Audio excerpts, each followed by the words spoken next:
Azvina kumira zvakanaka mhuri yeZimbabwe paita a new pandemic yematsotsi kuHarare uko amene mukuita nasei vanhu vekuHarare imomo. Ndikunzwa panapa kuti Mambo Dhuterere vari kunzi vakapondwa. Guys,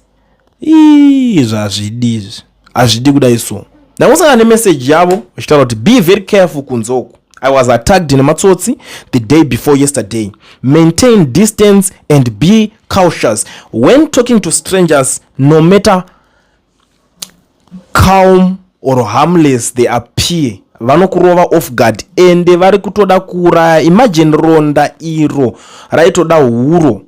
Thank God I'm alive, but my reports andakasvika ariko ku police. Usafambe wega zuva ranyura. Never mind picture quality. Vakatora mafoni ese.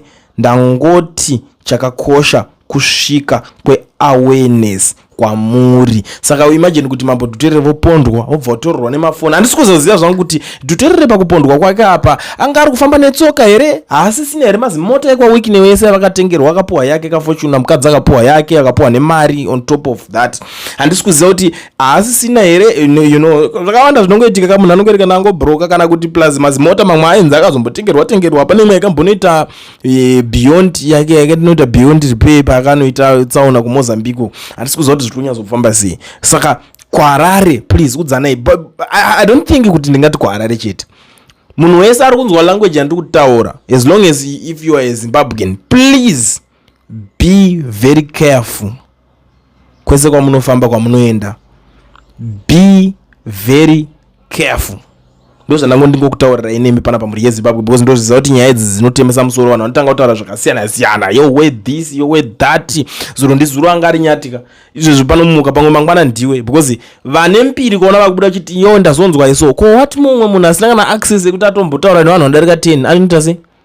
Ngoziisa hama dzake dzari kugara padhuze nadzo kana shamwari 3 idzodzo, achipedza papa ungotaura kupolisi. Hanzi naDhuterere mareports ari kumapurisa uko akawandisa. Amene kuti vana veZimbabwe mafunga kuita sei kushinga kuponda vanhu shuwa ngatoti basa rikunomuka uchinoponda vanhu uchitinoita basa rekuningina vanhu. Zvakangooma shuwa.